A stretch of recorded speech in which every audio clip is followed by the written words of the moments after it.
नमस्कार दोस्तों, स्वागत है आप सबका अनस्टॉपेबल 20 में। अगर आप तैयारी कर रहे हैं राजस्थान पुलिस, रीट, पटवार, आरएएस ऐसा कोई भी एग्जाम जहां पे राजस्थान जीके का वेटेज है, तो ये वीडियो आपकी तैयारी की जांच करेगा, आपकी तैयारी को और बेहतर बना पाएगा। इसके लिए आपको क्या करना है, हर रोज आपके लिए वीडियो अपलोड हो जाता है। आप सुबह इसको हर दिन देखने की एक आदत बना लें। जब भी आप उठे इस वीडियो को जरूर देखें। हर रोज आपके सामने नए 10 क्वेश्चन होंगे और उनका डिटेल में एक्सप्लेनेशन होगा। तो अगर आप चैनल पे पहली बार हैं तो सब्सक्राइब कर लें ताकि आपको नोटिफिकेशन है वो प्राप्त हो सके। चलिए फिर सबसे पहले चलते हैं पहले क्वेश्चन पे। और पहला क्वेश्चन है हमारा, ट्रेजेडी इन बूंदी यानी कि बूंदी की दुखांतिका किसने लिखी। चार ऑप्शन है, विजय सिंह पथिक, हरिभाऊ उपाध्याय, जोरावर सिंह बारट और हरिदेव जोशी। ठीक है, ये आपके साथ चार ऑप्शन है। तो ट्रेजेडी इन बूंदी जो लिखी थी वो लिखी थी विजय सिंह पथिक ने। ऑप्शन ए यहाँ पे है वो सही है। अब ये किस उपलक्ष्य में लिखी गई, क्यों लिखी, अगर मैं इसके बारे में अगर बात करूं तो हाड़ौती क्षेत्र में एक प्रमुख क्रांतिकारी थे जिनका नाम था पंडित नयनूराम शर्मा। ठीक है, नयनूराम शर्मा, ये आपने जरूर है इनके बारे में पढ़ा होगा। तो और ये पंडित नयनूराम जी शर्मा जो थे, जो कोटा राज्य की पुलिस थी उसमें थानेदार के पद पे नियुक्त थे। ठीक है, इसके बाद में इनको राज्य सेवा संघ की कोटा शाखा का अध्यक्ष पद संभाल दिया था। तो फिर उन्होंने जन जागृति का काम है वो किया था। तो पंडित जी को, पंडित नैनूराम जी शर्मा जो है, उनको तारागढ़ दुर्ग जो है बूंदी के अंदर उसकी छोटी सी कोठरी में बंद कर दिया गया था। और 3.5 साल बाद उनकी मुक्ति तब हुई थी जब विजय सिंह पथिक ने ये ट्रेजेडी इन बूंदी जो है वो लिखा था। ट्रेजेडी इन बूंदी कब लिखा गया था, जब एक ब्रिटिश संसद के माध्यम से और ब्रिटिश संसद के पटल पे ये प्रस्तुत है वो की गई थी और तब जाके हुआ था। और निमाणा गांव में समाधि बनी हुई है किसकी, नैनूराम जी शर्मा की। ठीक है, ये हो गया। इसके अलावा ऑप्शन बी है, इनके बारे में भी जान लेते हैं।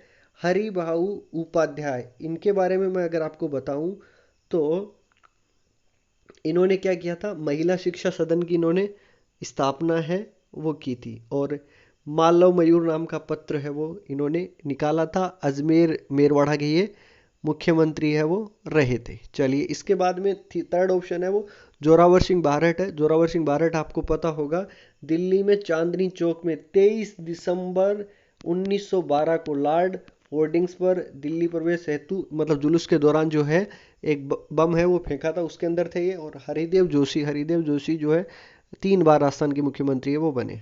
ठीक है, इतना आपको ध्यान में रखना। अब चलिए नेक्स्ट क्वेश्चन पे चलते हैं। और नेक्स्ट क्वेश्चन है हमारा, कोटा में क्रांतिकारियों ने किस पॉलिटिकल एजेंट की हत्या वो की थी। तो कोटा के जो पॉलिटिकल एजेंट थे मेजर बर्टन, उनकी हत्या कर दी थी कोटा में क्रांतिकारियों ने। हुआ क्या था एक्चुअल में, 15 अक्टूबर 1857 को कोटा में विद्रोह है वो हो गया था। और उन्होंने रेजिडेंसी को घेर के यहाँ पे मेजर बर्टन, उनके 2 पुत्र और एक डॉक्टर था सेडलर काटम, उनकी हत्या है वो कर दी थी। मतलब कर्टन का तो सर है वो धड़ से अलग कर दिया था और सारे शहर में इसका खुला प्रदर्शन है वो किया था। और कोटा के जो महाराव राम सिंह थे उनको महल में नज़रबंद कर दिया गया था।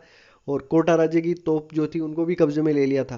मतलब सारा शहर जो है उस टाइम क्रांतिकारियों के नियंत्रण में हो गया था, क्रांतिकारियों का अधिकार हो गया था।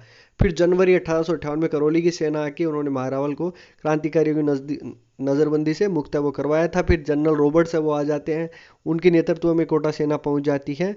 और फिर जो जयदेल और मेहराब खां जो थे उनको फांसी पे चढ़ा दिया जाता है और फिर जो है ये उपद्रव है वो शांत होता है। तो इस प्रकार है कोटा में हुआ था। चलिए, ज़्यादा डिटेल में और नहीं जाते हैं, नेक्स्ट क्वेश्चन पे चलते हैं। मावलिया नृत्य है वो किस जनजाति का है। ऑप्शन है आपके पास में, भील है, मीणा है, इसके अलावा कथोड़ी है और शहरिया है। ठीक है, तो दोस्तों अगर बात करें इस नृत्य की, मावलिया नृत्य की, तो वो किसका नृत्य है, ये कथोड़ी जाति का नृत्य है। ऑप्शन सी यहाँ पे जो है वो सही होगा। अगर ये कथोड़ी जनजाति का नृत्य है तो मैं थोड़ा सा कथोड़ी जनजाति के बारे में आपको बता दूं कि मूलतः जो जनजाति है वो महाराष्ट्र से आके राजस्थान में जो उदयपुर जो है उसकी झाड़ोल और कोटला तहसीलों में है वो बसी हुई है। और ये क्या होता है, खेर वृक्ष से कत्था तैयार करते थे, इसलिए इनका नाम है वो कथोड़ी पड़ा था। मावलिया नृत्य के बारे में मैं आपको बताऊं तो नवरात्रि में 9 दिनों तक पुरुषों के द्वारा किया जाने वाला ये नृत्य है, जिसमें पुरुष जो है ढोलक बांसुरी की लय पे देवी देवताओं के गाते हुए एक समूह में गोल गोल नृत्य है वो करते हैं। इसके अलावा गठोड़ी जनजाति का होली नृत्य भी होता है। वो होली के अवसर पे जो है महिलाओं के द्वारा है वो नृत्य किया जाता है, जिसमें पुरुष जो है वो ढोलक वगैरह और बांसुरी वगैरह वो बजाते हैं। ठीक है, तो ये हो गया आपका मावली नृत्य के बारे में। अब चलते हैं नेक्स्ट क्वेश्चन में। भोपों की कुल देवी किस देवी को माना जाता है, ये आपको बताना है। ऑप्शन है आपके पास में सीता माता, ऑप्शन बी है आपका ज्वाला माता, ऑप्शन सी बडली है और वीरातरा माता। तो देखिए दोस्तों, यहाँ पे जो ऑप्शन सही होगा वो होगा ऑप्शन डी। ऑप्शन डी में क्या लिखा हुआ है, वीरातरा माता, यानी कि ऑप्शन डी जो है भोपों की कुल देवी। अच्छा, वीरातरा माता का जो मंदिर है वो कहाँ पे, चौहट्टन, याद रखिएगा चौहट्टन। और ये कहाँ है, बाड़मेर के अंदर है, बाड़मेर से 10 किलोमीटर की दूरी पे। और वीरातरा माता का भव्य मंदिर है। ये माता भोपों की कुल देवी है, ये मैंने आपको बता ही दिया। यहाँ पे नारियल की जोत जलाई जाती है और बकरों की बलि है वो दी जाती है। चलिए, इसके अलावा अगर मैं बात करूं कि ज्वाला माता, तो ज्वाला माता ऑप्शन बी लिखा हुआ है ना, इसके बारे में भी ये है, ये जोबनेर में इनका मंदिर है और खंगारतों की जो है वो खंगारतों की कुल देवी है ज्वाला माता। इसके अलावा क्या है ऑप्शन सी के अंदर मैं आपको बताऊं तो वो क्या है, बडली माता। तो ये चित्तौड़गढ़ में, आकोला चित्तौड़गढ़ में बेड़स नदी के किनारे इनका मंदिर है। और यहाँ पे क्या, दो तिबारियां जो बनी हुई है उनमें से बच्चों को निकालने पे उनकी बीमारी है वो दूर हो जाती है। ये बडली माता के बारे में है। और जो आपका सीता माता है ऑप्शन ए, ये प्रतापगढ़ जिले में सीताबाड़ी गांव से 2 किलोमीटर की दूरी पे सीता माता जो वन्य जीव अभ्यारण्य है उसके पास में जो है उपवन में सीता माता का प्राचीन मंदिर है वो व्यवस्थित है। और इस मंदिर को पहुंचने के लिए जाखम नदी को पार करना पड़ता है ये आपको। और प्रतिवर्ष ज्येष्ठ अमावस्या को भव्य मेला लगता है। चलिए, इसके बाद में चलते हैं नेक्स्ट क्वेश्चन पे। और नेक्स्ट क्वेश्चन है, निम्न में से किस शासक के काल को जयपुर की उन्नति का स्वर्ण काल है वो कहा जा सकता है। तो आपके पास ऑप्शन है जयसिंह तृतीय, इसके अलावा ऑप्शन है आपका जगत सिंह द्वितीय, राम सिंह द्वितीय या माधव सिंह द्वितीय। तो राम सिंह द्वितीय को जो है, जो जयपुर की उन्नति का, ठीक है, जयपुर की उन्नति का स्वर्ण काल है वो कहा जा सकता है। इसको क्यों कहा जा सकता है अगर मैं आपको बताऊं, तो इन्होंने जो जयपुर के अंदर जो चीज़ें बनवाई और जिन इमारतों का निर्माण करवाया और जो चीज़ें इन्होंने की, क्योंकि इन्हीं के टाइम में जयपुर को है वो गुलाबी नगरी है वो कहा जाने लगा। सभी इमारतों को है वो गुलाबी रंग है वो करवाया गया था।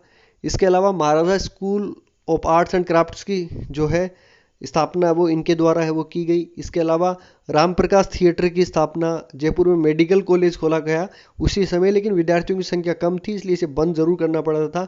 इसके अलावा महाराजा कॉलेज है, संस्कृत कॉलेज है, महाराजा लाइब्रेरी है, ठीक है, तो इनका सबका निर्माण किया गया था। और महाराजा कॉलेज के प्रथम प्राचार्य ये आप ध्यान रखिएगा पंडित शिवदिन थे, ठीक है। तो इसीलिए इनको जयपुर की उन्नति का स्वर्णकाल है वो कहा जा सकता है। चलिए, अब चलते हैं नेक्स्ट क्वेश्चन पे। नेक्स्ट क्वेश्चन है, राजस्थानी भूभाग के लिए राजपूताना शब्द का सर्वप्रथम प्रयोग है वो किसने किया। तो ऑप्शन है George Thomas, William Franklin, James Tod या महर्षि वाल्मीकि। तो दोस्तों, राजपूताना शब्द का जो राजस्थानी भूभाग है उसके लिए सबसे पहले प्रयोग किया गया है जॉर्ज थॉमस द्वारा। जॉर्ज थॉमस द्वारा सन 1800 में इस भूभाग के लिए राजपूताना शब्द का प्रयोग किया गया था। और विलियम फ्रैंकलिन ने 1805 में, ध्यान रखिएगा, विलियम फ्रैंकलिन ने 1805 में जो उनकी प्रकाशित पुस्तक थी military memorials of mister George Thomas, उसी के लिए मतलब राजपूताना शब्द का है वो प्रयोग किया। कर्नल जेम्स टोड ने जो है इसको रायतन कहा गया था। अच्छा, ठीक है।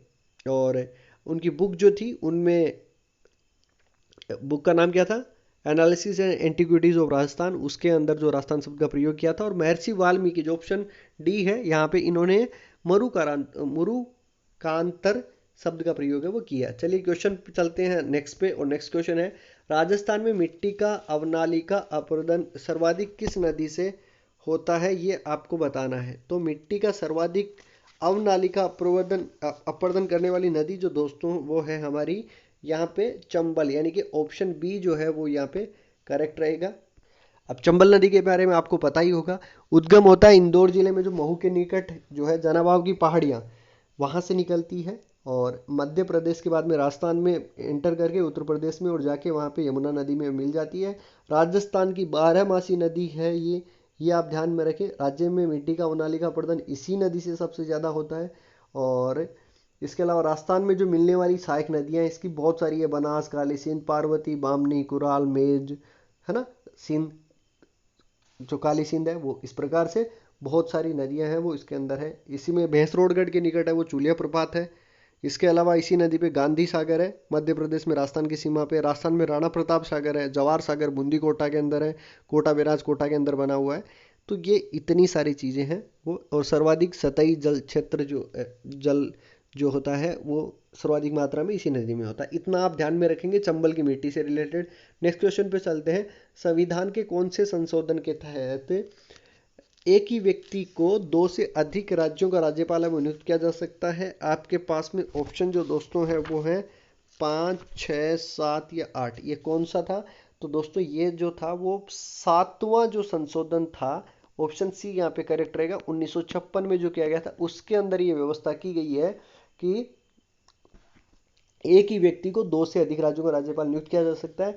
और संविधान के अनुच्छेद 153 के तहत प्रत्येक राज्य में एक राज्यपाल की व्यवस्था है वो की गई है कि एक राज्यपाल तो होना ही चाहिए। लेकिन 7वें संशोधन में ये क्या है कि एक ही व्यक्ति को 2 से अधिक राज्यों का राज्यपाल है वो नियुक्त किया जा सकता है। चलिए नेक्स्ट क्वेश्चन पे चलते हैं। और नेक्स्ट क्वेश्चन है हमारा, राजस्थान राजस्व मंडल के प्रथम अध्यक्ष पूछा है राजस्थान राजस्व मंडल के, वो कौन थे? ऑप्शन है हरिश्चंद्र, त्रिलोचन दत्त, और इसके अलावा खेमचंद गुप्ता और बृजचंद शर्मा। देखिए जब भी आप इन क्वेश्चंस को देखें तो आप एक चीज़ ध्यान में रखें कि पहले वीडियो को पॉज कर लें और पहले अपनी ट्राई करें कि आपने जो पढ़ा है उसमें से ये क्वेश्चंस है या आपको किस प्रकार की तैयारी है वो करनी है। तो यहाँ पे ऑप्शन जो दोस्तों ठीक रहेगा वो बृजचंद शर्मा जो है वो रहेगा। राजस्थान राजस्व मंडल का मुख्यालय कहाँ पे है? अजमेर में है। और इसकी एक सर्किट बेंच जो है वो जयपुर के अंदर भी है। आप ये जरूर ध्यान में रखेंगे। नेक्स्ट क्वेश्चन पे चलते हैं। और आज का लास्ट क्वेश्चन, स्वयं की जनसंख्या नीति घोषित करके राजस्थान कौन सा राज्य बना है? तो राजस्थान बना है दूसरा राज्य। तो पहला राज्य कौन सा था? पहला राज्य था आंध्र प्रदेश। ठीक है, ये आप भी ध्यान में रखेंगे। और जनसंख्या नीति घोषित करने वाला राजस्थान जो है वो दूसरा राज्य है। ऑप्शन बी यहाँ पे करेक्ट रहेगा। और ये रहे आपके साथ आज के सवाल जिनके जवाब आपको कमेंट बॉक्स में देने हैं। उम्मीद करूंगा कि वीडियो आपको पसंद तो आएगा ही आएगा, इसके अलावा आपके लिए फायदेमंद जरूर होगा। तो डेली आपको इसको देखने की जो है हैबिट डालनी है। इसके अलावा अपने दोस्तों तक शेयर करना मत भूलिएगा। इसी उम्मीद के साथ कल मिलेंगे, तब तक अपना ख्याल रखें, सुरक्षित रहें। जय हिंद, जय भारत।